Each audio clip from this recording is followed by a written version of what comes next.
Okay, thank you for joining us today for this webinar. I'd like to open with prayer, and then we're going to let Carrie Allman, our trusty IT person behind the scenes, to share some housekeeping with us all, and then we'll get into the webinar. The Lord be with you. And also with you. Also with you. Eternal God, in whose perfect kingdom no sword is drawn but the sword of righteousness, no strength known but the strength of love, so mightily spread abroad your spirit that all peoples may be gathered under the banner of the Prince of Peace, as children of one God, to whom be dominion and glory, now and forever. Amen. Amen. Amen. So now I'd like to thank Carrie Allman for all of his work to make sure these come off well, and he also works afterwards to make sure we can share this with you, which we're going to do. We're recording this, and we will share it out later on. But right now, I think he's going to share with you a little bit about how this works. Some of you know it very well. Some of you may not know it at all. So we like to do this at the first of all of these. Carrie. Hello, and thank you all for attending this webinar.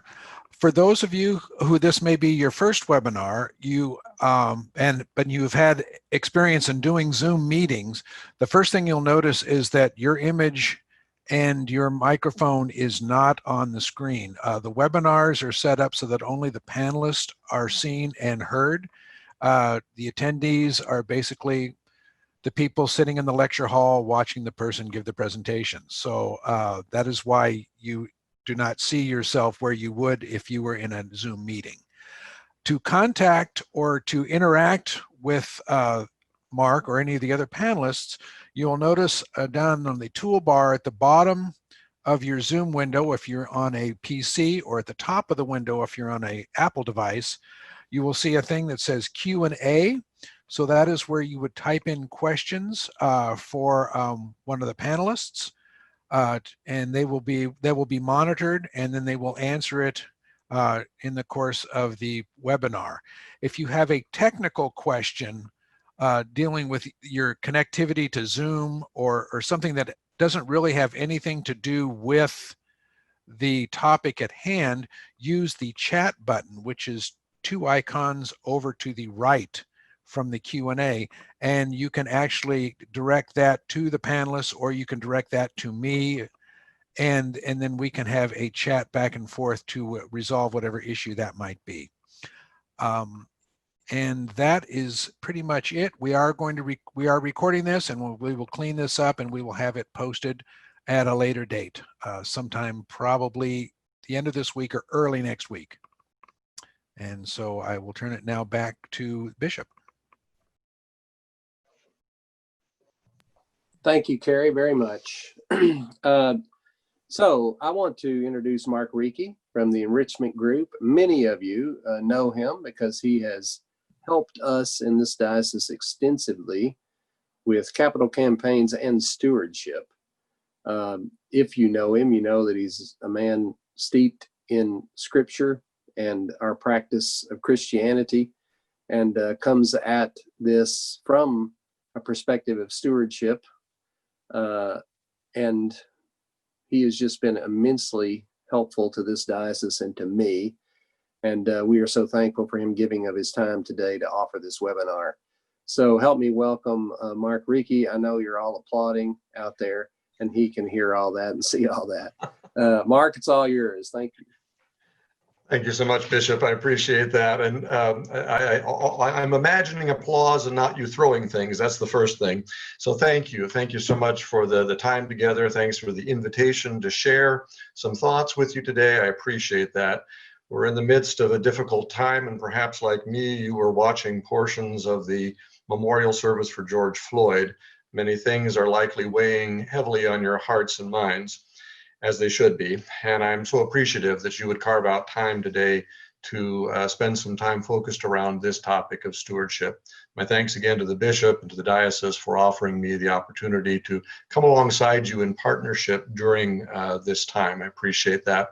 I'd like to offer just a few words of introduction about myself talk a little bit about my work for those of you who don't know me for a bit, and then talk about the impetus for me wanting to be in partnership with you today.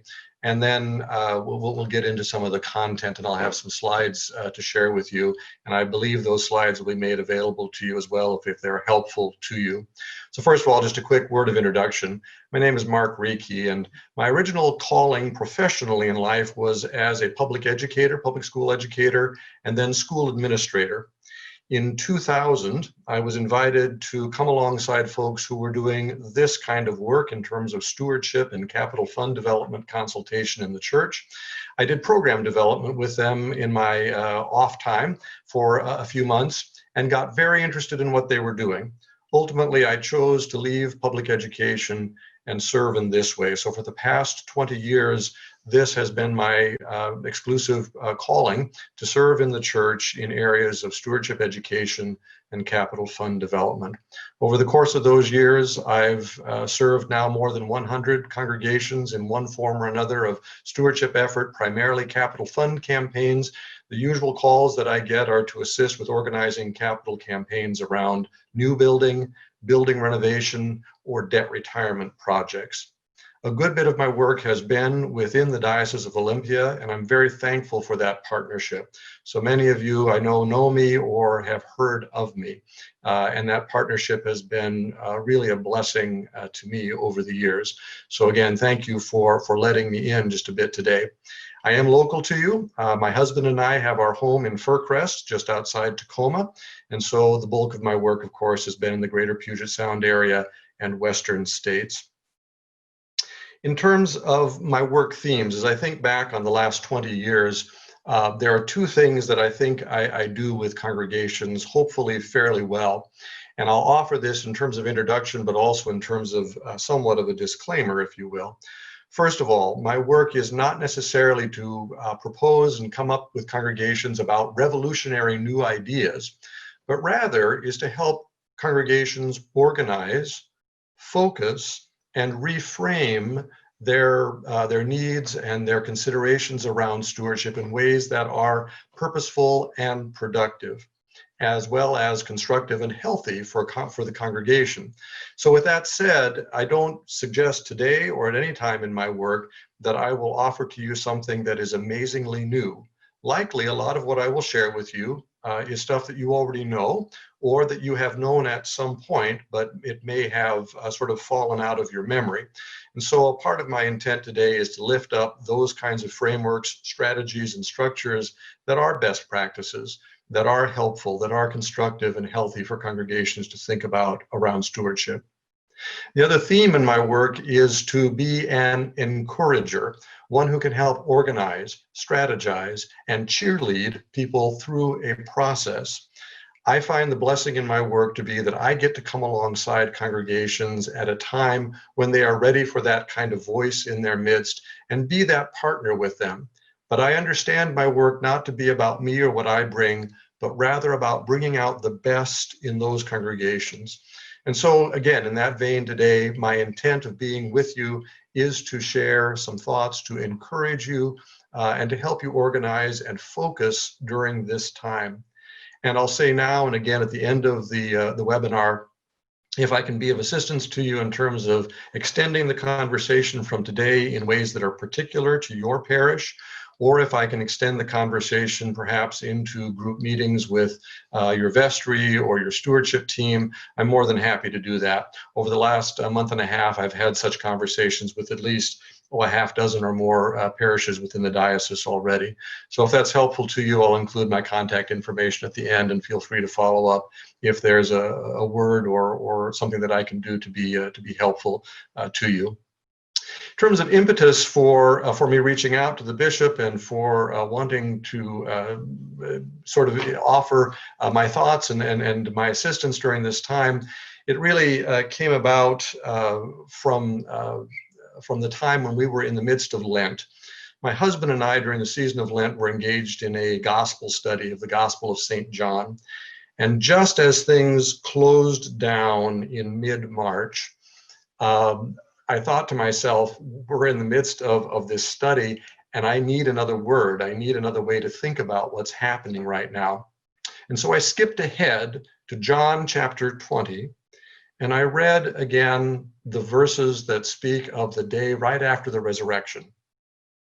And the disciples are locked in a room, just as we were finding ourselves at that moment, locked in a room for fear of the religious leaders.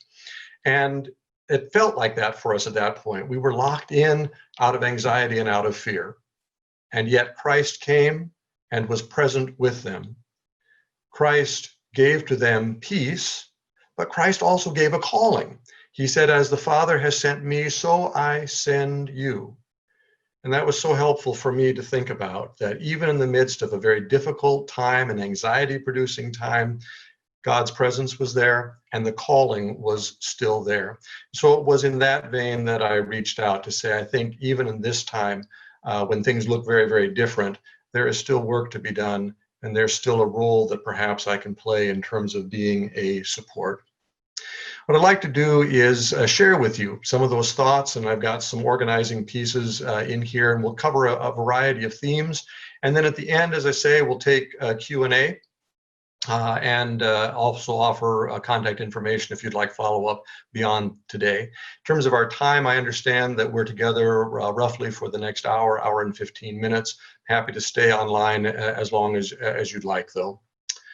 So the next thing I'm going to try to do is share some slides with you.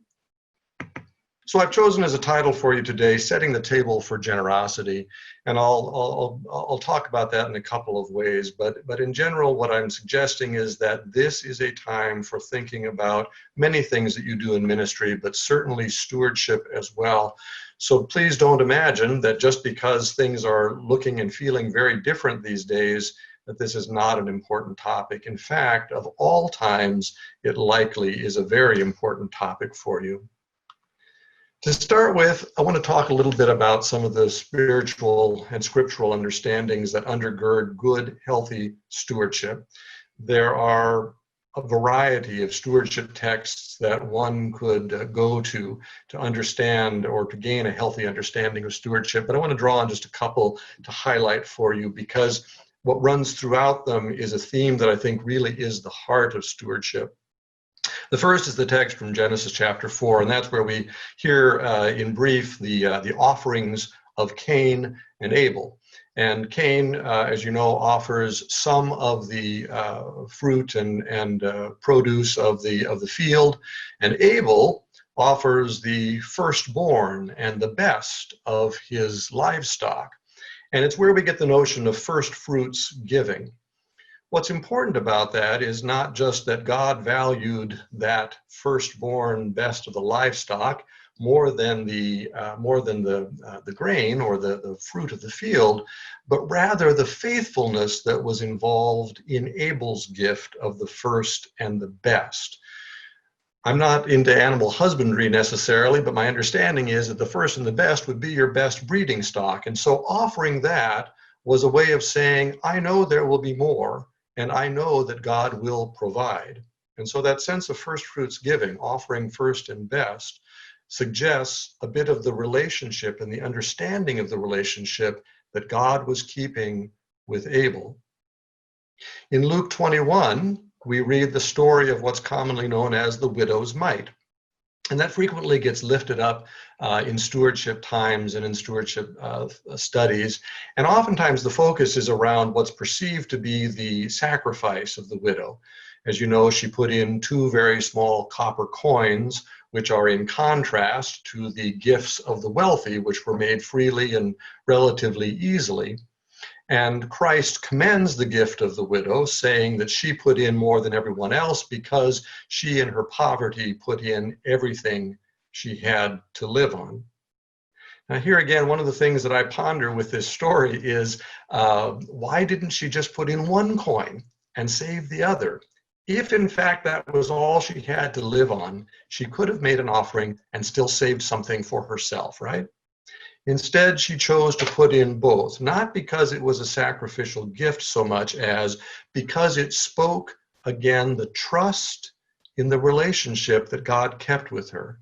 Somehow, some way, she knew that God would care for her and would take care of her. So again, a text that speaks about stewardship in relationship. And finally, some words about Paul's writing in 2 Corinthians chapters 8 and 9. In 2 Corinthians, Paul is writing in part to remind the church in Corinth about the needs of the Christian church in Jerusalem. The brothers and sisters there had fallen on hard times due to famine and due to the ongoing persecution of early Christians. And Paul had reached out through his network of churches and was inviting them to financially support the church in Jerusalem. So in 2 Corinthians 8 and 9, he writes to the Corinthians and he gives some good admonishment for how they might think about stewardship. In 2 Corinthians 8, Paul writes that he's not commanding the Corinthian Christians to give, but rather he's offering it to them as a test of the genuineness of their love, a test of the genuineness of their love. And he suggests to them that that which you say you love will manifest itself in acts of witness, in acts of service, and in acts of financial giving. So it's not a commandment, but rather a test of the love that you have in this relationship. Oftentimes when I reflect on this text with people, I share with them that Martin Luther spoke of 3 conversions. There was the conversion of the head, there was the conversion of the heart, and finally there was the conversion of the wallet or the pocketbook. Luther suggested that it was one thing to say, Lord, I believe, another to say, Lord, I love you, and yet another to say, Lord, I put it into action in the way that I serve and give. I oftentimes also ask people simply to raise their hand if they have ever been in love with someone. And of course, everyone's hand will go up. And I'll say, what do you do when you're in love? Well, when you're in love, you offer all that you are and all that you have to that other person for the sake of the loving relationship that exists. So it is with our giving. And we see that underscored then in 2 Corinthians 9. And you know this well-worn text very, very well. In 2 Corinthians 9, Paul writes, no one should give under compulsion because God loves a cheerful giver. And 9 times out of 10, when people quote that verse, they say, God loves a cheerful giver. And they say it in such a way that suggests they should give and act like they like it to. And here I'll often offer up an alternate text or an alternate translation that says, God loves it when the giver delights in the giving. God loves it when the giver delights in the giving. The point is, God wants us to give in a way that brings us joy, because the joy in that relationship that God is keeping with us is really what God is after. Not our money, but rather ourselves. God cares for us, God provides for us, God seeks to be in that relationship with us that is healthy and whole. So finding joy in that relationship is so important. Now, I offer these scriptures, and of course you know many others, but I offer these scriptures as good foundational ones to ponder, to think on, to study on, to dialogue about as you consider any stewardship effort in any time. I also suggest that as you prepare for stewardship, to take stock of a couple of things. This is a good time to be considering what's sort of behind the scenes, if you will. The first item has to do with what are your personal beliefs. Everybody's got tapes in their head about what they think about money, how they earn it, how they spend it, how they save it, how they give it. Everyone's got those thoughts, and everyone has a history and a story to tell regarding stewardship and giving. So what are those things? Oftentimes just surfacing those and bringing them to light or to your consciousness can be really helpful, because what's inside our heads will show itself in the ways that we impart stewardship to others or plan for stewardship. And then what are the practices within your church? How have you approached it before? I've spoken with several churches where they talk about the different models that they've used. And sometimes, they say, well, we're the kind of church that talks about proportional giving, or we're the kind of church that talks about the tithe, or we're the kind of church that talks about the stair step and step up kind of giving. And all of those can be useful models. And many churches, of course, are either more organic or they are some hybrid of all of those sorts of things. But simply, again, raising to consciousness, what is your practice? What is your background? Is important to know, because that's a starting place. I'm going to say in a little bit that this will also be a time perhaps for challenging some of those ideas and practices that you've used in the past, but at least take stock of them at this point. Then also take a look at your congregational culture, and particularly your language. What do you say about stewardship, and how do you approach the topic?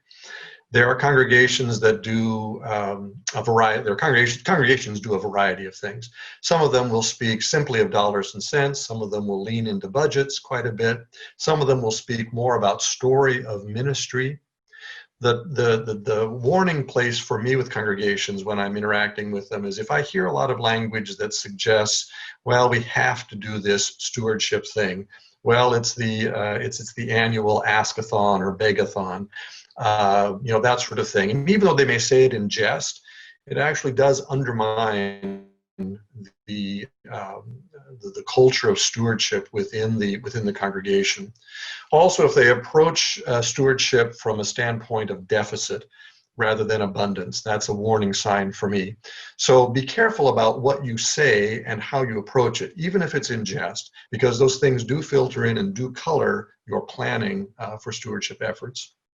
And then by all means, take time for prayer and reflection and study and talking, dialogue as you plan. So again, grounding yourselves in scripture, grounding yourselves in a book study, things that are healthy for you versus just the task at hand. Those are important preparatory steps to take as you move through the process. Next sort of bucket, if you will, or topic is about nurturing your leadership. This is important not just for your stewardship team or for other ministry groups, but for your vestry as well, to take a look at a variety of things. First consideration is to make sure that you have made some key ministry funding decisions. I'm going to guess by this time, most of you have had these discussions with your vestry about where are we with funding, where are we with ministry priorities and that sort of thing. But if you have not, by all means, take time to do that. The point here is to ground yourselves in what is really important and what is really vital for you during this time. So rather than saying, well, we'll figure it out as we go, or to be reactive, should things in terms of giving change, this is a way to be proactive and say, no, these are priorities, this is the direction we're headed, and move in that direction. So, for example, many congregations have made key decisions to say, we continue to fully fund ministry staff. That's a priority. We continue to fund these vital programs because those are priorities. It is far better to be proactive and to say, this is the direction we're headed, versus being reactive and saying, well, if giving drops off, I guess we'll figure it out. This is also key, actually, to continuing to inspire the giving within your congregation. If people know that there is confidence and there is a concerted effort behind a ministry, that gives them something to rally around and to focus on. It's also a good time for inviting survey information from your congregation.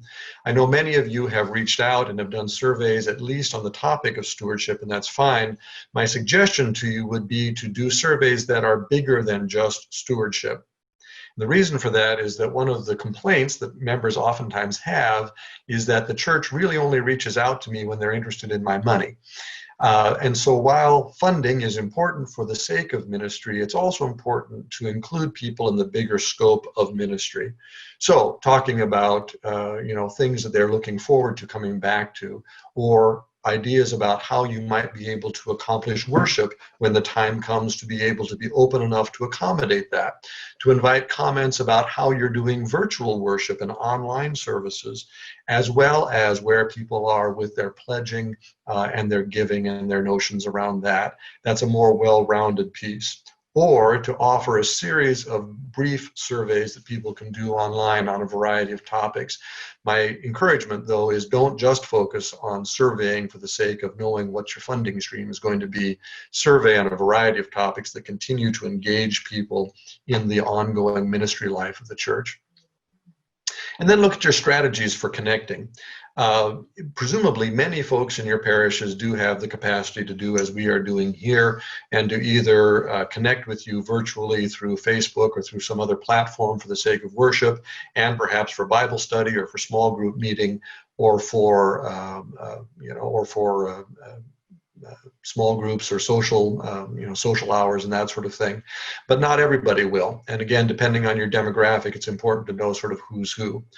Also, don't presume that just because you email something that everyone has read it and has actually digested it. So oftentimes, sending things out virtually is wonderful, or electronically is wonderful, and you can actually even tally who has dialed into that or who has opened that email, but it's not necessarily the same as saying they actually read it and internalized it or processed on it.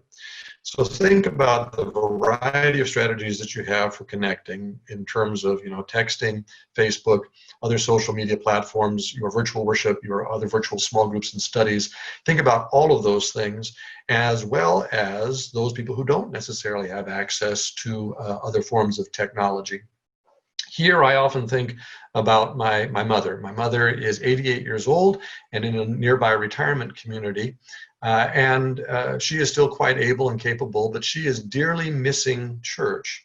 She does not have any technology beyond a phone, and that's as she likes it. She doesn't care to have any other technology.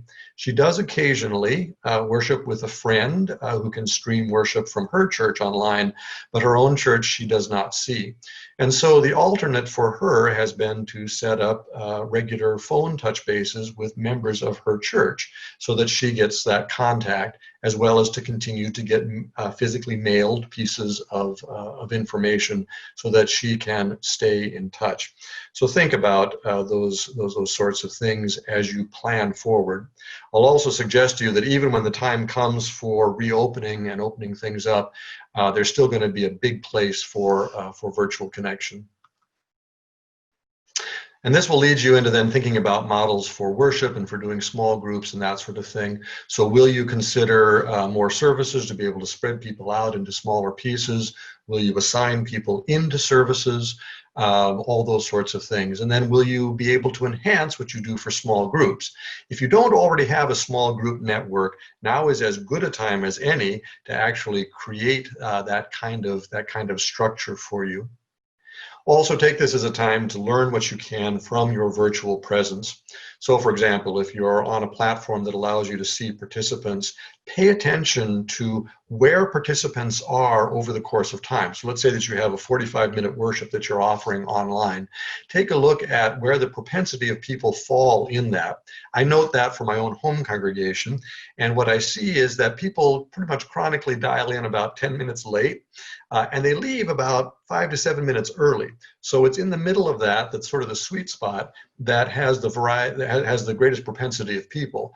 And there the consideration is, of course, making sure that important messaging is embedded somewhere in there. Also take a look at what you can learn from your participant base. One of the wonderful byproducts of our streaming worship for my home congregation is that we have the capacity to reach out to people who are not physically in our area. So we have people across the country dialing in for worship. These become potential people to reach out to include in partnership in your ministry, as well as in stewardship efforts. So if they are with you, even virtually, this is an opportunity to capitalize on. Also then take time to learn from what are you learning virtually. Some of you have great ease in doing virtual worship and other sorts of small groups. Other smaller congregations in particular sometimes struggle with that, and it's difficult to do. So learn what you can and consider enhancing what you can, because again, I think there will definitely be a place for a virtual presence even after things start to reopen.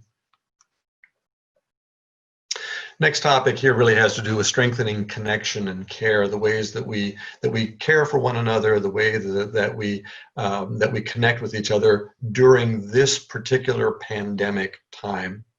And the scripture here that I want to lift up for you is Luke 24.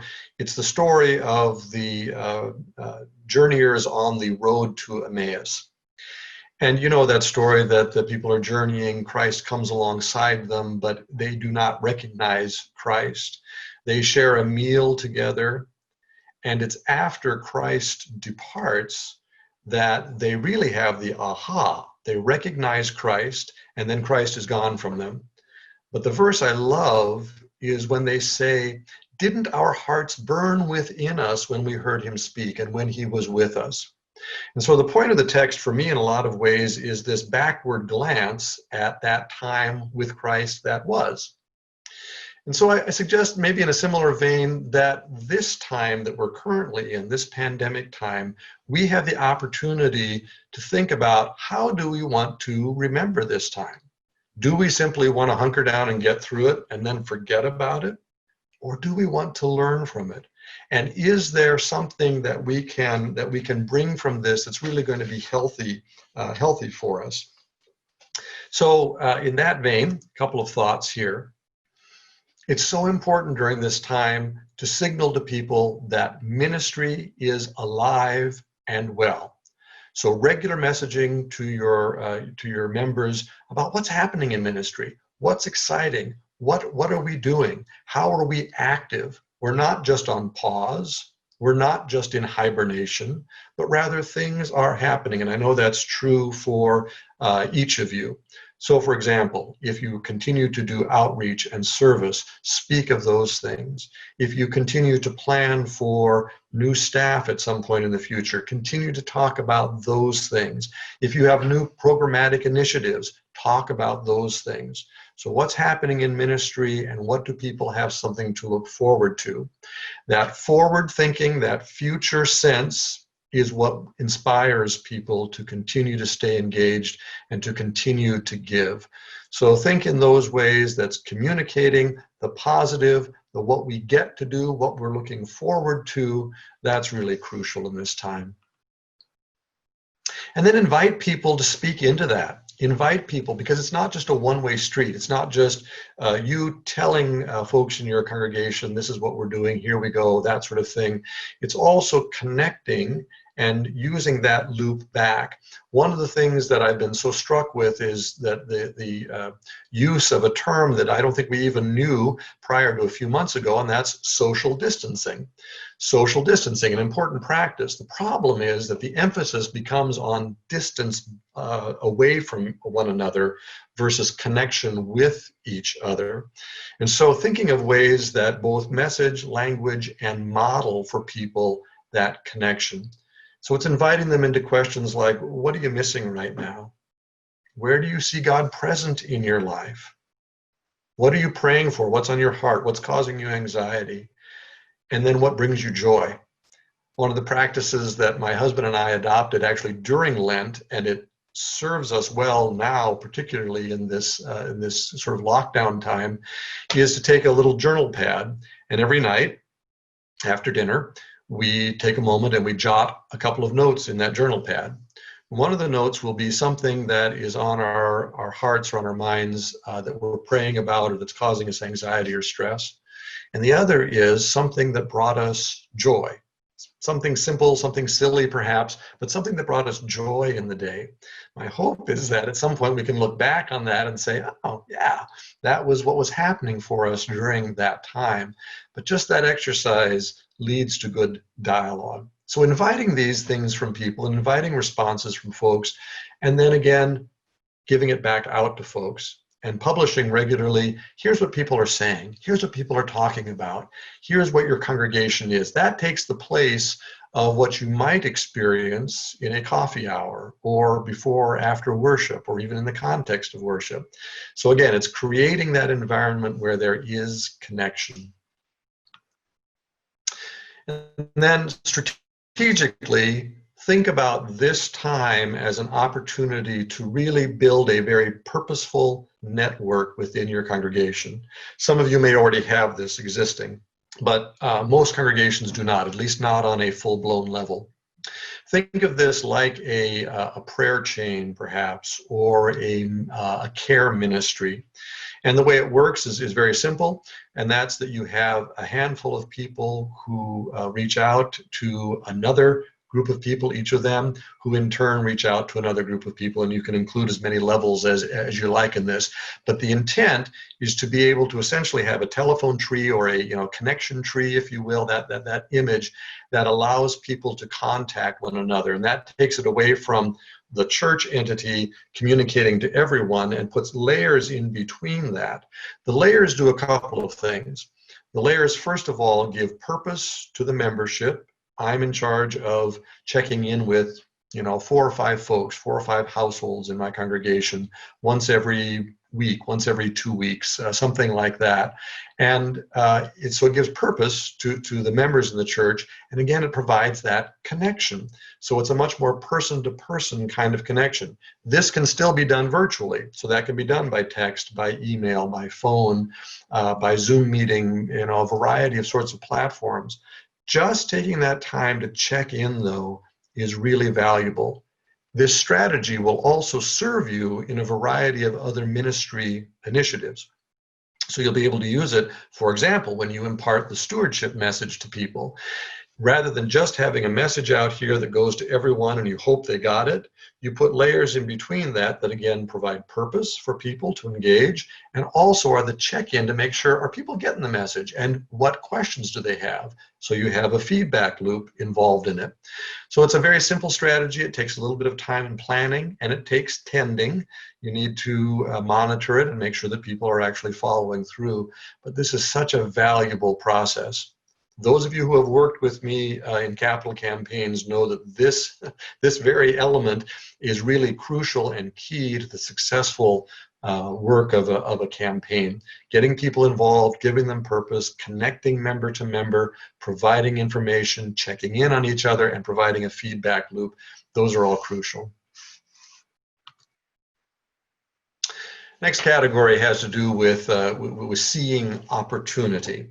So again, in the same vein of sort of a backwards look on how will we remember this time, how do we want to think of this time, my encouragement to you here is be purposeful about choosing to see this time, as difficult as it is, as a time of opportunity. So for example, it's an opportunity for thinking afresh. Bishop Rieke correctly observed that even in a very different time like the pandemic, whatever you've done for stewardship in the past will still work. That's absolutely true. And so what you've done in the past will still work for you. However, I'm going to encourage you to take this opportunity to ask yourself the question, what have we always wanted stewardship to look like? What have we always hoped for? And think about that and perhaps plan from that basis versus saying, well, what did we do last year or 2 years ago? Or is it time to do that thing again? And simply retread what you know. Give yourself permission to think about something new. The text I give you is Isaiah 43, and you know that if you look at verse 19, God says, do you not see that I am doing a new thing? And this is spoken in the context of the exile in Babylon. And so the text foretells not only the release from Babylon, but more than that.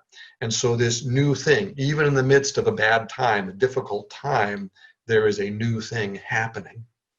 So ask yourself that question. So what I said earlier about looking at your models and your practices, what have you done before? That's great. Go back and review that. But give yourself permission to say, what would we really like it to look like? Is there something more that we can do with this? The other thing to think about is see opportunity for lifting up stories. I think there will be wonderful stories that come out of this particular time that may become very ripe for theming and for talking about. So when you think about what did people miss? What were people so looking forward to? What were people longing for during this time? And how do we put that into action in and through our church? There will be stories. So from that previous list of inviting, what do you miss? What do you long for? How do you see God's presence? What's bringing you joy? Those sorts of things, those could become the catalyst for some incredible stories to share during a stewardship appeal. So in terms of theming, stories, yes, I think a lot of things will come out of that. Look too at your congregational identity. Oftentimes, theming springs from who you are as God's people. few weeks ago, I had the opportunity to have a good Zoom conversation with the stewardship team at All Souls Parish in Berkeley, California. And the history of that congregation is that they were born as a mission just days before the great San Francisco earthquake and fire in the early 1900s. And as people fled the city and came across the bay, they found All Souls Parish as a place of refuge, as a place of shelter and of salvation in a lot of ways. That's been a part of their cultural DNA, their congregational DNA, for now more than 100 years. That's a theme to return to. Here we are in a difficult time, a time when people are seeking guidance and sustenance and shelter and care. That's a part of what can come out of this that would be a theme for them for a stewardship appeal. If you have not themed or titled your stewardship appeals, I suggest that you consider that. Don't just call it, oh, it's that time for the annual ask-a-thon, but rather have a theme, because the theme helps you then draw out a deeper thought of what does stewardship mean for us and how are we enacting it. The scripture here I give you to ponder is from 1 Peter chapter 2, and it's the text that talks about us as living stones within the church. I'll frequently reflect on this text with churches as they're in the midst of building. They very easily think about tangible bricks and mortar kinds of issues in the building, but the appeal is really for us to be active in terms of how do we live our lives as Christians. If in fact we believe that all that we are and ever will be, all that we have and ever will have are gifts from God, the question is, how do we wish to use that? How do we choose to use that in the context of that loving relationship in order to build up the church? So themes that suggest a hope for what lies ahead, a way to enact and be the arms and hands and feet of Christ's love in the world, to be that presence and that encourage people. That's so important. Next topic has to do with practicing and modeling gratitude and abundance. This is so important. Oftentimes we plan wonderful events in our stewardship efforts, but then we kind of shoot ourselves in the foot by not actually showing that or modeling that in a lot of ways. So a couple of thoughts here. One thought to encourage you to think about is the degree of specificity you offer in gratitude. It is appropriate always to message to your congregations that you are a blessed people, and that's true. Even in the midst of hard times, we are blessed. Many of the problems that we have and many of the problems that we face, while they are real, they are not as drastic as what some people face. So we are blessed in a lot of ways. So it's appropriate to say thank you and to message that we are a congregation of capacity and generosity. The better job you can do, though, of speaking specifically about that. For example, we collected 30 bags of supplies for Nativity House in Tacoma, thinking of our own congregation. We have been able to fully fund our ministry staff. Your gifts make a difference. That kind of messaging is so important. On an individual level, specificity and gratitude is important too. Instead of just saying thank you, say, thank you, I appreciate the way that you, and then fill in the blank. I got this learning several years ago when I was doing work with St. John's in Kirkland, and a woman came up to me and she said, I just want to observe something with you. And I said, yes. And she said, when you say thank you, I like how you say thank you and then tell the person what you are thanking them for, that you draw out that specific skill or talent or that sort of thing. And that was an observation that I hadn't thought of before. So specificity and gratitude is a wonderful way to engender further generosity. Let people know that they are appreciated. Let people know that their gifts, their skill, their time, their service, all of those things are appreciated, but tell them specifically what it is that makes you appreciative and grateful for them. Next topic some of you have heard me talk about, and that is to avoid apologies in stewardship. It's one thing to acknowledge a situation. So we acknowledge the pandemic and we acknowledge the fact that some people are hurting from a loss of work or a loss of income. And some people are facing a lot of other challenges as well. But never apologize for what you do in terms of stewardship. The work of the church is important, and the resource to support that work is also important. Sometimes we think we're doing people a service by backing into stewardship. And so I see that show itself in a couple of ways, in practice and in language. Oftentimes when I visit a congregation, I'll hear language at the beginning of the service that will say, you know, during the service we'll collect an offering. However, if you're a visitor, please don't think about giving anything. Your presence here is gift enough. I don't think that's helpful language. I think either say nothing at all or simply say we collect an offering and here's why. It supports the important work that our parish does. Thank you. Participate as you're able. That's an appropriate message. Or in the midst of campaigns, oftentimes I hear people saying, oh, so-and-so, they're on such hard times. We don't want to talk too much about this because it will make them feel badly that they can't do more.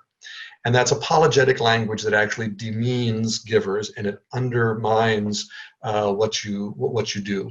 So never apologize for this. Be cognizant and acknowledge situations, but do not apologize for the invitation and the opportunity to serve important ministry.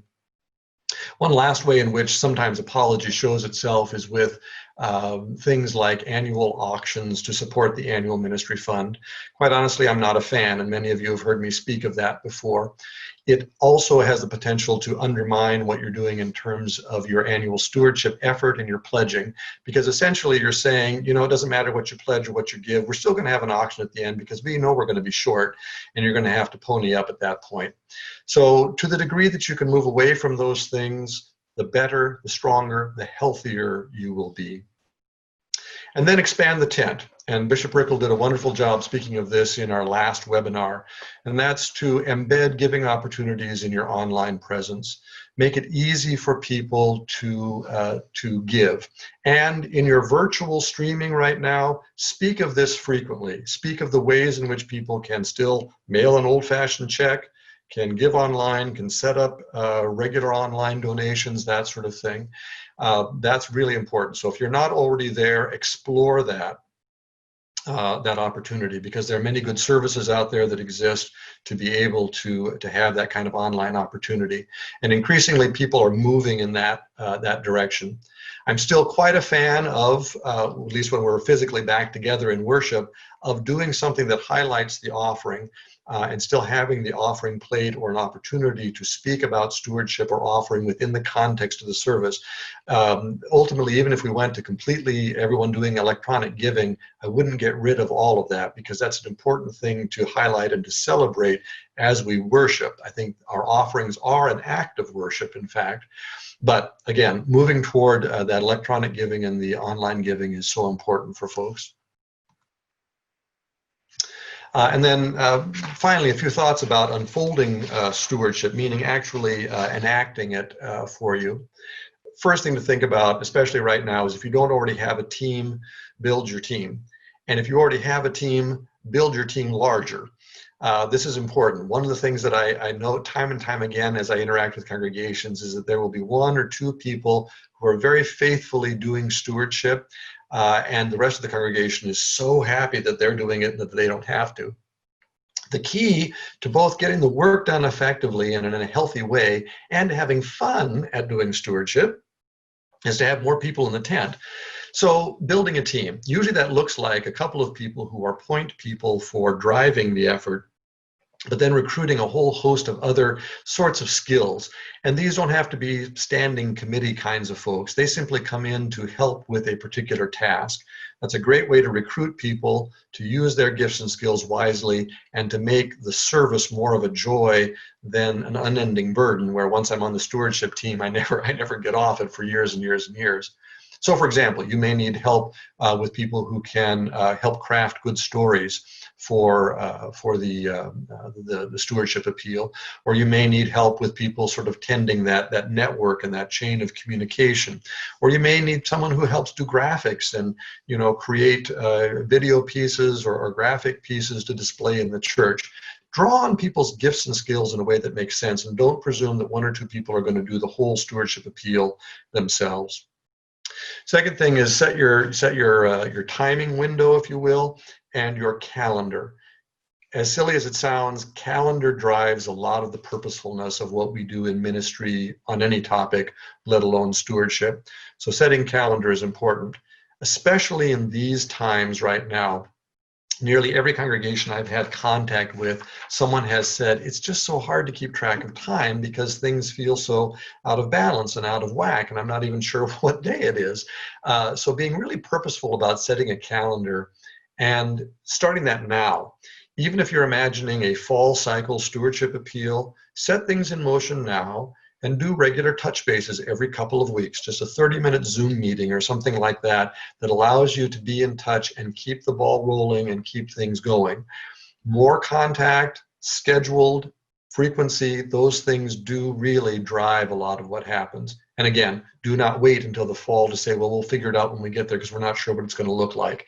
I'm a big fan of plan your work and work your plan. That means set things in motion now. And as things evolve, if you need to adapt your plan, you can. But it's far easier to do that than it is to wait and then make it up at the end and then sort of do things again that are reactive versus proactive. Make sure you include a good dose of spiritual and scriptural foundational information in an opportunity in your stewardship appeal.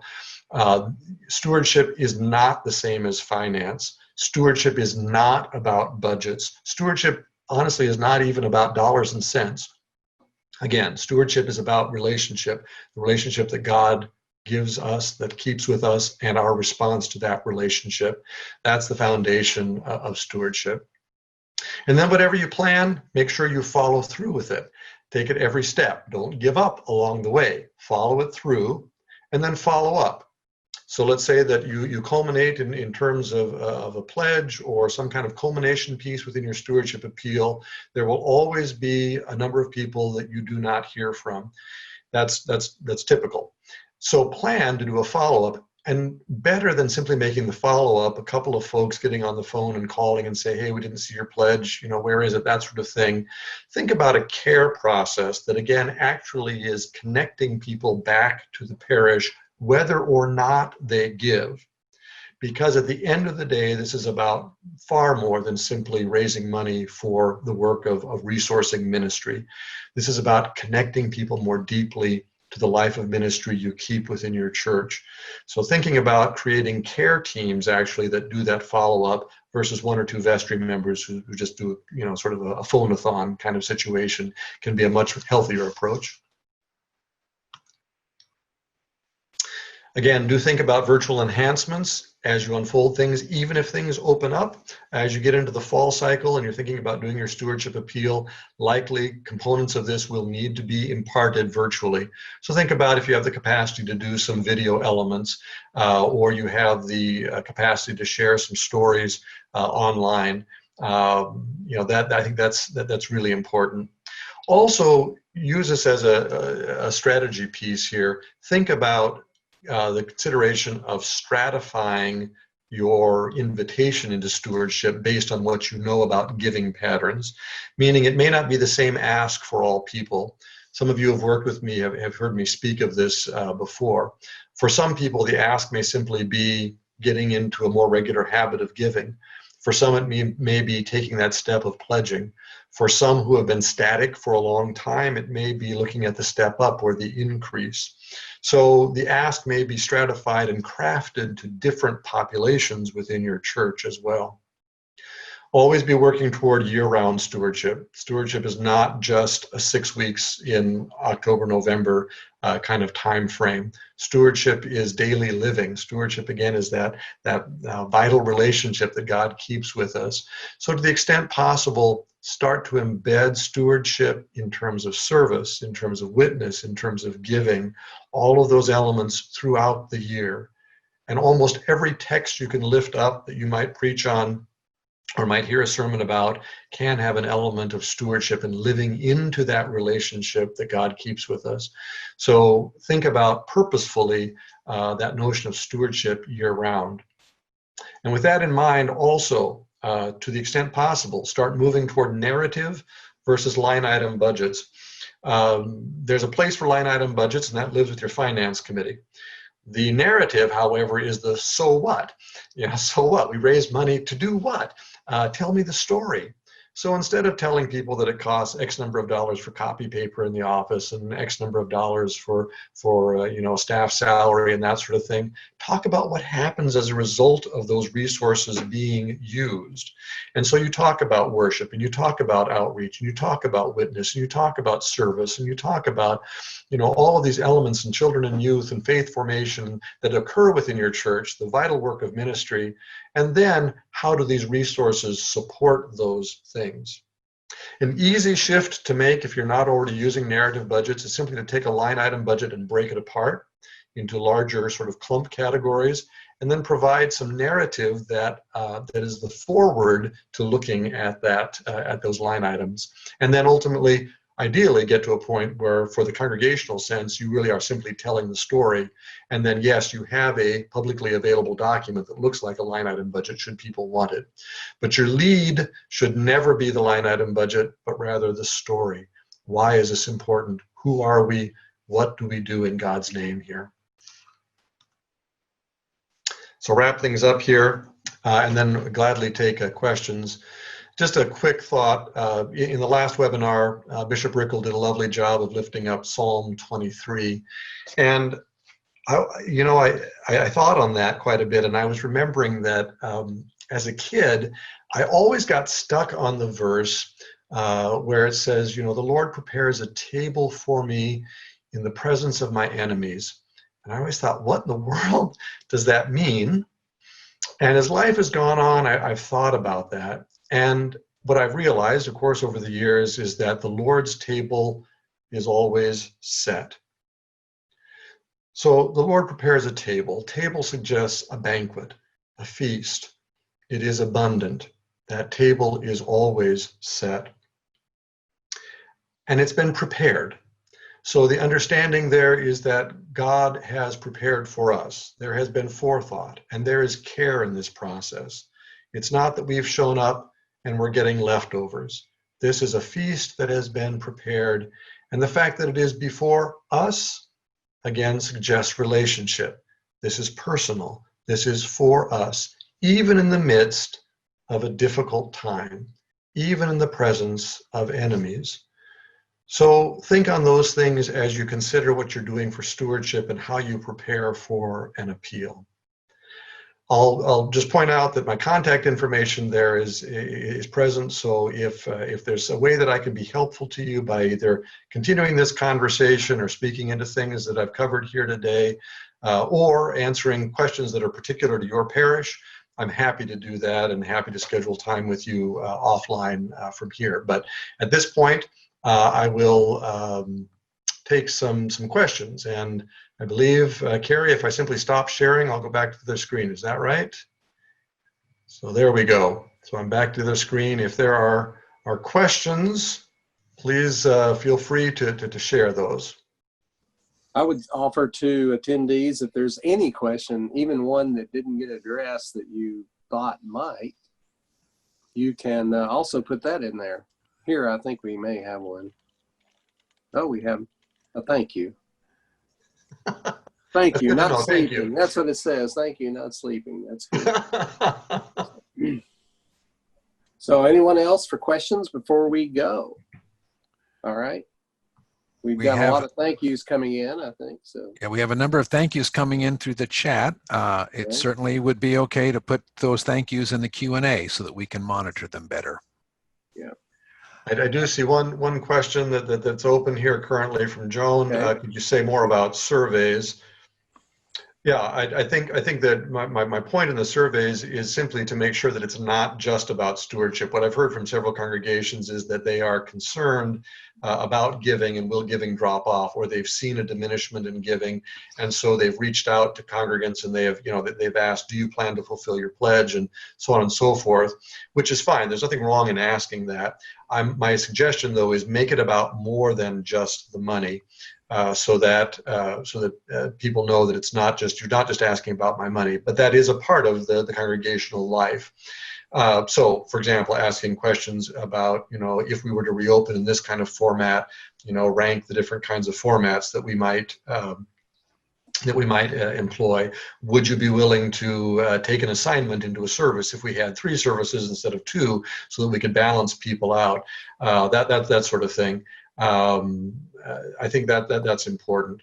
Or simply to ask the questions about, talk to us about the 3 things that you like best about our streaming service, or what you wish we were doing. Just round out the surveys, that's all. These can be done virtually through, a SurveyMonkey or some other piece online that's pretty easy. I also suggest make them short. 3 to 5 questions, make them quick and brief so that people can do them and shoot them off to you. That's a good way. If it's too heavy, if it's too burdensome, people just won't respond. And I think that's also a technique that can be used as you think about going into the fall. Again, I think even when things reopen a bit, there will still be people who will stay away because they're concerned, or they don't feel safe, or they're just not sure yet. So again, what you learn from that, I think it's you'll be able to use. I see a related question from Horace about advice in constructing surveys. So you can, Horace, you can go at it a couple of different ways. Again, the SurveyMonkey thing, you're right. That's pretty cursory, and it's pretty limited in terms of what you get. The good news about those is that you typically do get reasonable response, because it's pretty easy to just check the box and send it back. The more meaty stuff, in terms of inviting people to, write a line or 2, or to speak into a situation, are better. But then it takes a process to be able to sort of discern those and unpack those at the end.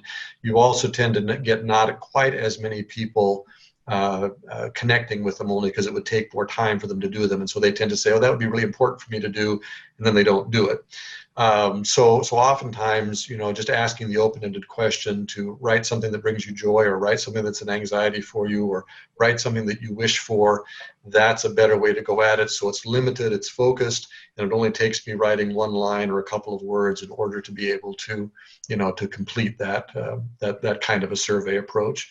I also think the potential for doing them more frequently, so maybe doing, 1 a month or something like that, or at some frequency level that's not just seen as reactionary, but rather purposeful. This is a part of our a way that we're staying in touch. It's a part of the way that we're inviting communication.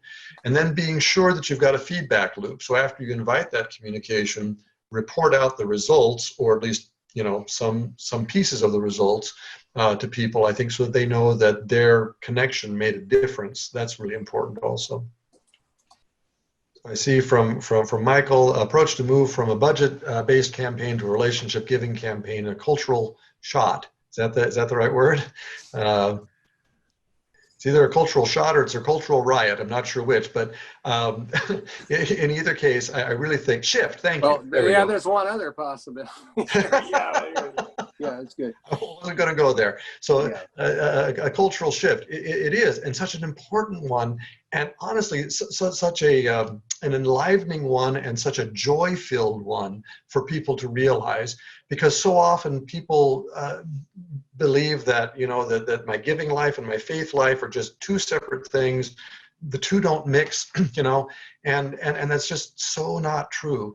They are part and parcel of the same. And when people get that idea that the expression of my faith life and the catalyst for my faith life lies in part in how I respond to what God's first given me, that's an energizing thing for folks. And that's where part of the joy in doing stewardship comes from. There was a question about the slides. Maybe you mentioned this. Those are going to be made available to the people that were on this. Yeah. Okay. Yeah. Thank you. You've got the slides. Is that correct on your end? So by all means, feel free to share those as people would like. We'll also be recording this and posting it, so you can watch it again or share it with anybody in your congregations that you want to share it with as well. One last call for any questions. If not, we're going to thank Marc, and we're going to say goodbye to one another. Any other questions? I'll give you just a minute to see if there are. If not, thank you for all of you that joined us today. Stay safe. Yes. Say your prayers, and we will meet again at another time. Thank you again, Marc. Thank you. I appreciate everyone's time. And again, if I can be of help to you, please don't hesitate to reach out. Bless you, everyone. Thank you. Thank you.